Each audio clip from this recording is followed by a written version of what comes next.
नाजरीन, गुज़िश्ता शब पाकिस्तान के एक बुज़ुर्ग शहरी जिनकी उम्र 70 साल से भी ज़्यादा है, लाहौर के मसरूफ़ तरीन इलाके लक्ष्मी चौक में उन पर हमला किया जाता है। 6 लोगों की तरफ से शदीद तशद्दुद का निशाना बनाया जाता है। उसके बाद उनका मोबाइल और पर्स छीन के अपने साथ ले जाते हैं। आखिर ये वाक़या था क्या, किस तरह से हुआ, और अय्याज मीर पे वो लोग जिन्होंने हमला किया था वो कौन थे, और क्या आने वाले दिनों में अगला नंबर इमरान रियाज खान का है? तो आज के वीलॉग में आपको बताएंगे ये सारी बातें। मेरा नाम है डॉक्टर असलम और हमारे चैनल उर्दू स्टॉप को सब्सक्राइब कीजिए, बेल के आइकन को दबाइए ताकि आने वाली तमाम वीडियो आपको मिल सके। नाजरीन, 1 जुलाई की शाम जब अय्याज मीर साहब अपना प्रोग्राम जो है वो पूरा करके मुकम्मल करके निजी न्यूज़ चैनल के साथ बाहर निकलते हैं तो एक कार उनको फॉलो करती है जिसमें 6 अदद अफराद मौजूद हैं। वो कार अय्याज मीर साहब की कार को टक्कर मारने की भी कोशिश करती है और फिर कुछ आगे जाके उनको रोक लेती है, गाड़ी अपनी आगे उनकी गाड़ी के खड़े करके। उसमें से 6 अफराद निकलते हैं जिसमें से 2 अफराद जो हैं वो उनके ड्राइवर पे काबू पाते हैं और बाकी 4 अफराद उनके साथ बदतमीजी करते हैं और शदीद तरीन तशद्दुद का निशाना बनाते हैं। थप्पड़ मारे जाते हैं, मुक्के मारे जाते हैं, बुरा भला कहा जाता है, कुछ भी बोला नहीं जाता कि ये क्यों हो रहा है। ऐसा वो कहते रहते हैं, कौन हो आप लोग, मुझसे क्या चाहते हो, जो चाहिए ले जो, लेकिन वो एक नहीं सुनते। अय्याज मीर साहब के बारे में बहुत कम लोग जानते होंगे। उनकी जो लाइफ है ये तकरीबन 1970 में फ़ौज में भी काम करते रहे। उसके बाद वहाँ फ़ौज को छोड़ा, फिर सिविल सर्वेंट में आए। फिर सिविल सर्वेंट के बाद इन्होंने सियासत में भी हिस्सा लिया और आजकल ये सहाफ़त में अपना किरदार अदा कर रहे हैं। ये आखिर हमला हुआ क्यों? ज़राए की माने तो एक दिन पहले 30 जून को इस्लामाबाद के वकला ने एक सेमिनार रखा था। उस सेमिनार का टाइटल ये था रजीम चेंज ऑपरेशन। उसमें इमरान खान को इनवाइट किया गया था, इमरान रियाज खान को इनवाइट किया गया था, मोईद पीरजादा को इनवाइट किया गया था और साथ ही अय्याज मीर साहब को भी इनवाइट किया गया था। वहाँ पे अय्याज मीर साहब ने एक 10 मिनट की तकरीर की। उस तकरीर में अय्याज मीर साहब ने इमरान खान के मतलब जम के तनकीद की और खान साहब सामने बैठे बड़े अच्छे अंदाज में उनकी सारी तनकीद को सुन के मुस्कुराते रहे और हंसते रहे। लेकिन उसके बाद अय्याज मीर साहब ने कुछ तनकीद ताकतवर हलकों पे भी की। क्या कहते थे वो, इस बारे में क्या कहा उन्होंने, आइए आपको उन्हीं की जुबान सुनाते हैं। साहिब सदर, ख़वातीन व हज़रात, अमेरिका तो दूर है, कुछ फासले पे है, लेकिन जहाँ से बहुत कुछ हुआ वो तो जगह यहाँ इस्लामाबाद से नज़दीक है।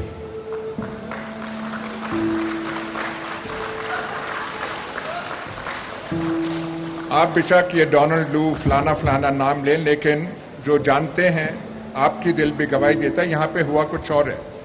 लेकिन सवाल ये है,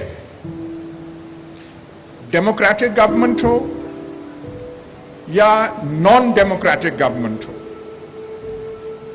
एक आदमी उसके गिर्द 2-3 आदमी और हों और किसी वजह से, किसी बिना से कोई जहन में सोच हो, जहन में खलल हो और वो 2-3 इंसान, उससे ज्यादा नहीं, फैसला कर लें कि हमने पाकिस्तान के साथ ये करना है और वो फिर सारा कोरियोग्राफ करें, ऑर्केस्ट्रेट करें। ये जो जिसका आप नाम दे रहे हैं रजीम चेंज, ये शहबाज शरीफ, आसिफ जरदारी, मौलाना फजलुर रहमान ने नहीं की। ये आलिकार हैं, इनको इस्तेमाल किया गया। ये विलिंग पार्टनर्स हैं, एक्सेसरीज हैं, विलिंग एक्सेसरीज हैं, करने वाले और हैं। पूछना यह बनता है कि उन्होंने ऐसा क्यों किया, उनके जहन में क्या ख्याल था, कौन सी उनको इमरजेंसी आ गई कि हमने करना है। اب یہاں پہ آپ پاکستان کا ماحول تو آپ دیکھ لیں. یہ جو ہم کہتے ہیں کہ اسلامی دنیا کی واحد ایٹمی طاقت، ہاتھ میں ہم نے وہ تسبیاں وہ لہرائی ہوتی ہیں ہر دفعہ، کبھی ریاست اس کی بات کرتے ہیں. اس کی حالت ہماری یہ ہے کہ جو یہاں فیصلہ کرنے والے ہوتے ہیں ان کے ذہنوں میں ایسے خیال آتے ہیں کہ یہ جو بیٹھا ہوا ہے اس کا خیال ہے کہ فوج کا سربراہ شاید فلانے کو بنانا ہے، اور وہ فلانا بن جائے گا تو پھر یہ جو ہے ایسی حکومت بنائیں گے جس سے سارا نظام تبدیل ہو جائے گا. یہ ایک فاشسٹ حکومت بنانا چاہتے ہیں. آپ سول سروس کے ٹاپ لیول کے اور جو میں کہہ رہا تھا 20 میل دور بیٹھے ہوئے ہیں ان سے آپ صرف یہ کہہ دیں کہ فاشزم کو 6 لائنوں میں ڈیفائن کر دیں، وہ نہیں ڈیفائن کر سکیں گے. اس وجہ سے آپ جو ہے یہ پورا کھلواڑ کھڑا کر دیتے ہیں. شہباز شریف، مولانا فضل الرحمان، آصف زرداری، یہ بعد کی چیزیں ہیں، یہ کانسیکوینسز ہیں. جی ہاں، تو آپ نے سنا کس طرح سے ایاز میر نے کھل کے طاقتور حلقوں پہ تنقید کی. وہاں پہ عمران خان بھی موجود تھے، عمران خان کے خلاف بھی انہوں نے کھل کے بات کی، لیکن وہ مسکراتے رہے. لیکن آپ کو شاید اندازہ ہو جس کے پاس طاقت ہوتی ہے نا اس کا سرور ہی کچھ اور ہوتا ہے. جیسا کہ امام راضی رحمۃ اللہ علیہ ایک دفعہ کہتے ہیں کہ میں یہ تو ماننے کے لیے تیار ہوں کہ کسی نے شراب پی ہے اور اس کو نشہ نہیں ہوا، لیکن میں یہ ماننے کے لیے تیار نہیں ہوں کہ کسی کے پاس اقتدار ہے اور اس کو اقتدار کا نشہ نہیں ہے. اور یہی آج کل میرے ملک پاکستان میں بھی ہو رہا ہے. وہ لوگ جن پہ اربوں خربوں کے مقدمے ہیں، اور جہاں اگر آپ دوسرے ملک میں دیکھیں کہ اگر کسی پہ اس طرح کا ایک بھی الزام لگے تو اس کو اپنا اقتدار چھوڑنا پڑتا ہے، اس کا جواب دینا پڑتا ہے. لیکن ہمارے پاکستان میں گنگا الٹی بہتی ہے. جس نے جتنا بڑا جرم کیا ہوا ہے، جو جتنا بڑا کرپٹ ہے، اس کے بعد اتنا ہی بڑا عہدہ ہے. دوبارہ آتے ہیں اپنے آج کے ویلاگ کی طرف. اب ان پہ شدید ترین تشدد کیا گیا، مکے مارے گئے، اور اگر ان کی بات مانی جائے تو آنکھ بھی ضائع کرنے کی کوشش کی، لیکن وہ بچ گئے. اس کے بعد انہوں نے جا کے پولیس میں اس کی رپورٹ کی. لیکن آپ دیکھیے گا اس کیس کا بھی کچھ نہیں بنے گا. جیسا کہ آپ جانتے ہیں ابصار عالم ایک مشہور صحافی ہیں، ان کو بھی اسلام آباد میں کسی نے گولی ماری، کچھ نہیں بنا. عمران ریاض خان جو پاکستان کے ایک دوسرے مشہور صحافی ہیں، ان کے ساتھ بھی کچھ اسی طرح کا سلوک کیا جا رہا ہے. وہ خود بتاتے ہیں کہ روزانہ کی بنیاد پہ سفید پوش لوگ ان کا پیچھا کرتے ہیں، ان کے گھر کی نگرانی کی جاتی ہے. اور یہ تو باتیں وہ ہیں جو چھپی ہوئی ہیں.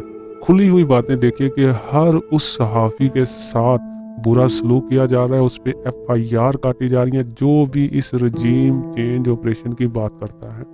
تو کیا یہ سارا کچھ ایک نئی آنے والی حکومت جس کے پاس اپنی میجورٹی بھی نہیں ہے، جو بیساکھیوں پہ کھڑی ہے، وہ کر سکتی ہے اتنے بڑے صحافیوں کے خلاف مقدمات؟ یہ سوچنے کا وقت ہے. اور پاکستانیوں اس پہ فکر بھی کرنی چاہیے کہ ہمارا ملک آخر جا کس سمت رہا ہے اور ہم اسے کس طرف لے جا رہے ہیں. ہمارے معتبر حلقوں کو یہ سوچنا چاہیے، یہ جو پولرائزیشن ہمارے ملک میں ہو چکی ہے اس کو ختم کرنا چاہیے، اور جلد از جلد نئے الیکشن اناؤنس کرنے چاہیے جس سے ہمارا ملک جو ہے وہ اسٹیبلٹی کی طرف جا سکے. ہم اپنے اگلے آنے والے ویلاگ میں آپ کو بتائیں گے کہ عمران خان صاحب آج کے جلسے کے بعد کیا اعلان کرنے والے ہیں اور پاکستان تحریک انصاف کی اگلی حکمت عملی کیا ہوگی. تو اپنا خیال رکھیے، اپنے اس چینل کا بھی خیال رکھیے. اللہ حافظ.